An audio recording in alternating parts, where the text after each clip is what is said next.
they're all that, and they're standing on their soapbox looking down on you. Many of us have been right where you are. Many of us know exactly what you're going through. Many of us had to climb that same exact ladder. It's not hard. It's not hard to get out of that. It's not hard to make it better. But I promise you, this here, a car dealer lot, right here, this is one place where it will knock you back hard if you let it. All right, hey guys, Jason here. We're up here at JC Lewis Ford here in Statesboro, but look at all these Mavericks they got here. What we're gonna talk about today though, we're gonna be talking about what do you do if you don't have good credit and you wanna buy a car.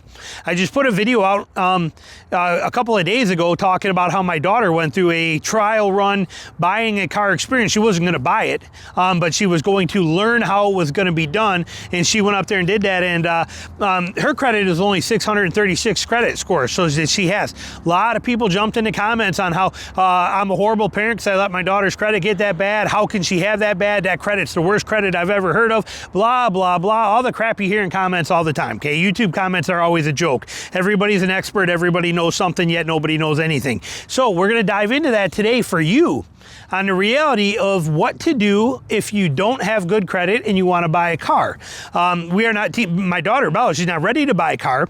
We brought her into a dealership to do this as a trial run so I could teach her because she wanted to learn how the process worked and stuff like that. But it's a very interesting video with the stuff that the sales guy played and the games that he played, and we learned a lot in there for her for that. So how do you, if your credit is not good, buy your car today? What is the best way for you to go about it? That's what we want to talk about. And what about your credit score? First, let's hit on that. Let's dive into that before we get into the car stuff. So, like I said in the comment, people are like, that credit score 636 is horrible. That's the worst there is. I can't believe it's that bad. They know nothing about my daughter. They know nothing about any of that. They don't know anything about you and your history. For example, my daughter, she's 23 years old.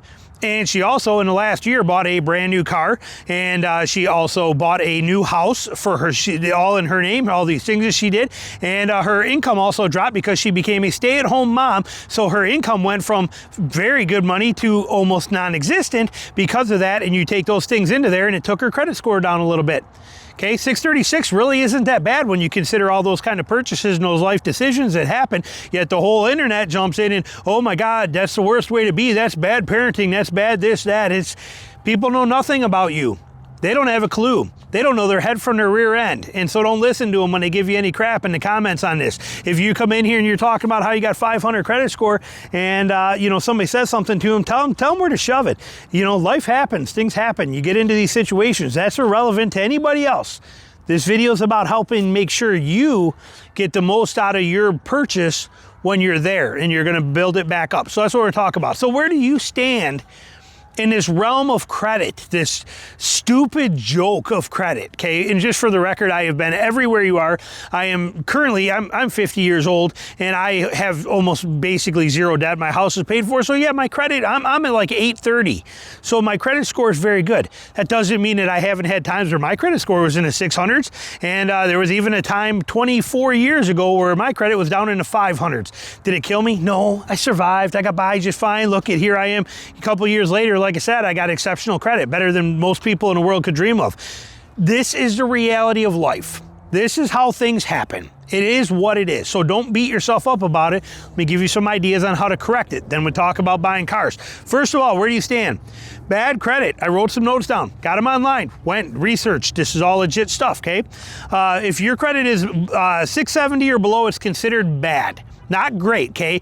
Actually, they called it as fair. We're calling it as bad. I want to motivate you. They called it fair credit. Anything from 500 to 670 was considered fair credit, and anything below 500 was considered bad credit. But basically, in a nutshell, it's bad until you hit 670 for the purchase of buying a car. 670 seems to be one of those golden numbers where you jump a tier.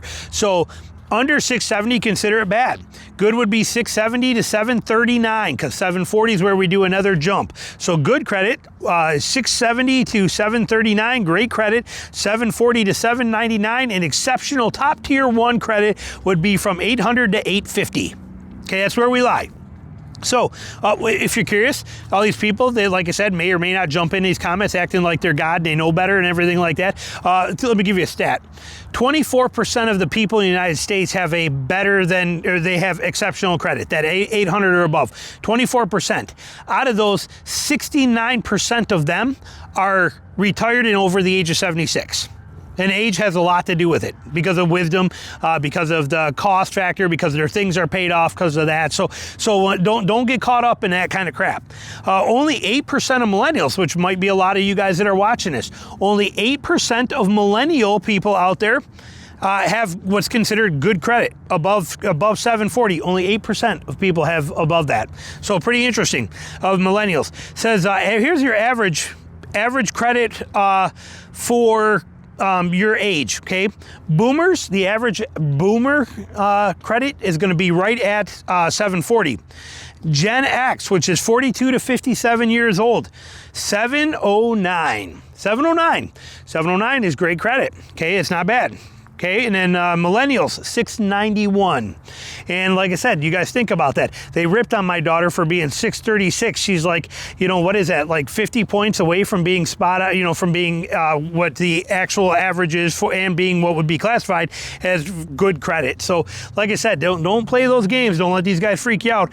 And if you are Gen Z, which is 18 to 25, which is where my daughter actually fits, your average credit score for you guys is 781. That makes the total of the entire U.S. population credit score is an average of 715. So let the reality of those numbers settle for you so that you know where you stand and where the rest of the world is and where you need to get to and how to do it. Now, what affects your credit score? Okay, what affects that? Payment history, making payments on time is 35% of that. It's also one of the easiest ones to repair. So that's a very, very good thing. You skip a payment, it knocks your credit down 50 points, it bums you out. That's a bad thing, but it's easy to repair and bounce back from. That's not a bad thing. Credit utilization is 30%. That's the one that dings my daughter because of the fact that she has, that's basically your debt to income ratio is at 30%. 30% of your credit score is based on how much money you have coming in versus how much you got going out. Okay, and then you take into fact of length of credit history. How long have these things that you have credit on been established and going for you? Another hit for my daughter. Brand new car, brand new house, all these variables like that, say. And then new credit, too. 10% of a hit right there. And then credit mix is also 10%, meaning what kind of variable credits you have. Cell phone, car payment, things of that nature. So all of this stuff is going to matter to you. So now that we have that out of the way, how do you go and buy a new car or a used car today? What is going to be your technique that is going to get you the best deal? Well, we'll dive in and show you some of this in a computer. I'll probably put it right over top as we're talking here, but first thing you want to do is you need to know where you stand on your credit score. So you check that with your credit ratings out there, Experian, Equifax, all that kind of stuff. Know where you are. Lock that down afterwards so that it can't go up or so that nobody else can run it for you while you're doing this process. We did not know that. I didn't even know you could lock your credit. I've never paid attention to credit. I've had good credit for so long, I don't even pay attention to any of that stuff. But apparently you can lock it so nobody can run it for you. Good thing to do. Definitely a good thing to do. And then what you want to do is we need to start checking what rates are going to be for you outside of a dealer. Forget the dealership.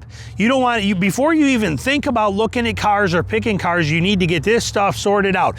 You want to find out what kind of credit score you're going to get. You can usually research a lot of that online. Bankrate.com, places like this, Lending Tree. You can see what they're charging. You can see what the rates are going for. You can figure things out. Credit unions are another one. Talk to your credit unions and find out what they're charging, where they're coming in at, what that's going to be based on your credit score. Figure these things out to give you a very good ballpark percentage of it, and check with multiple credit unions. Every bank is different. Okay, when we were buying Bella's house, when I say we, I mean her, but I was helping her. But when we were doing that process for it, you would be amazed at the rate differences we got per different banks that you would think would be the same, and they're not even a little bit. So it's very important that you research this stuff and figure out the best rates. So you got to figure that out. Now, the part that I do know a lot about is the buying experience. So once you have your credit figured out and you know where you are going to stand, And let's say that you're going to come in at, let's just say you're going to come in at, say, 600. Okay, we'll put a number in here like that. So your credit's 600 and you want to buy a car. Well, Bella's was 636 and the dealership told her that even though we got it, so, I called 2 banks and they said that without running her credit, they assumed about 18 and they were being on the high side. They said, I told them, I gave them her specs and her info and her credit score, and they said without running the credit, if we want to aim high, we would say that she would be about 18%. That was at 636 credit on a $15,000 loan. Makes sense. Okay, that's the world we live in today. However, the dealership was trying to tell her a sell rate of 25.16, and then even admitted to the fact that he was dropping down and his buy rate was actually closer to 22%. More videos on that to come on buy rate, sell rate. We're going to actually make it today. But point being is, the dealership is going to play games with you. But if you can figure out that rate based on what numbers you are by talking to these banks and talking these things without running a credit, you're going to have that general idea and know right about where you stand at. Then, before you deal with the dealers, or when you're dealing with the dealers, you already have a best bet. Now, being used cars, most likely the dealers are going to try and screw you as hard as they can on that. They're going to try and get buy rate and sell rate. What that means is that they're going to call the bank and they're going to say, hey, we got Joe here and he wants to buy a $15,000 car. What kind of interest rate will you give him? Oh, 18%? Okay, great. They come back and they show you a piece of paper and it says, Joe, here's the deal. Because your credit's not that good, the bank's only going to give you 22%. And you're like, oh, that sucks, but whatever it is. The bank didn't give you 22%. The bank gave you 18%. The dealer's charging 4% because he wants to make a couple $100 on your deal up front, even though it'll cost you a few $1,000s in interest down the road. But to him, it's more important to get his $500 extra out of the deal. He's screwing you. Buy rate versus sell rate. Best way to avoid that, you're going to get your financing yourself. Why is it okay to get your financing yourself on a used car versus a new car? On a new car, they will play games on incentives, and they will play games on your negotiating, and they will play games on the price and say you won't get it unless you finance through us because they want their buy rate. Okay, it's how they play the game. On a used car, there is no major incentives. There's no BS stuff involved. The used car is valued at what a used car is, and that's it. So they cannot play those games with you. So with a used car, the number one thing you want to do is never finance through the dealer. Never. Don't even let the dealership run your credit. Do not let them play a game. Do not let them do anything. When you buy a used car, you get the financing directly yourself through your own bank or through your credit union or from bankrate.com or lendingtree.com or any of these ones where you find these really good rates, and that's where you get the rate from, or you get your financing from, for the exact amount that you need to finance. Okay, that's how that's done. Do not let a dealership play those games. Do not let a dealership run your credit. Do not let a dealership take over for you. Do not let a dealership think about financing it. Dealerships want their buy and sell rate. I cannot emphasize that enough to you. They will screw you for sure. So forget it. Buy the car at the dealership, obviously, the used one, but do not let them finance it for you. Give them the big middle finger right there. Boom, no way, not letting you have it. You're not getting any extra money out of me. So that's how that's done.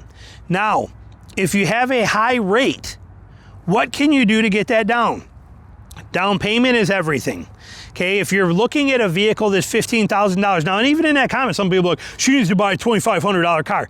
You really? You think so? You think you think my daughter wants to put her son in a 25? She's got a brand, I'm not even getting into that. She has a brand new car. So it was a secondary vehicle they were looking for, but just to get her husband back and forth to where the company truck is. Either way, irrelevant for that stuff, but point being is you need to be cautious in what you're buying. There is a sweet spot and a non-sweet spot. There is a danger zone in there. If you buy too much vehicle that's too far gone, you're gonna get hit with too high of repairs. Okay, that's a big deal.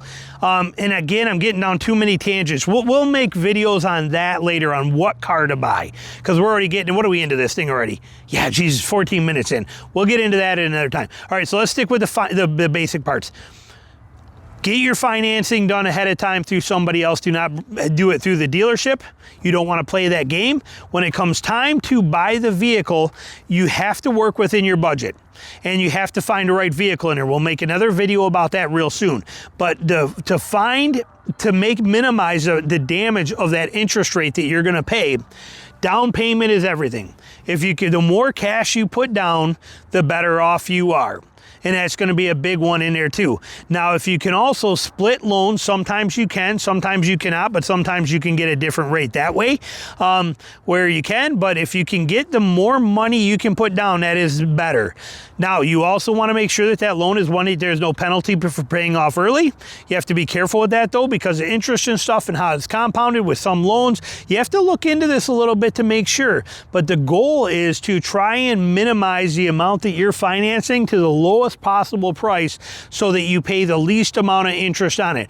Paying 18% interest on $5,000 is a heck of a lot better than paying 18% interest on $15,000. See what I'm getting at there? It's a big factor for you. And the more money you put down, the better rate you're going to get, because the less risky you are to the financial institution. So your credit union or whoever you're looking at, if you're buying a $10,000 car with 50% down, putting down half, you're going to do better and have better odds of getting it, because you've already removed the risk factor for them, than if you're going to try and put $5,000 down on a $25,000 car.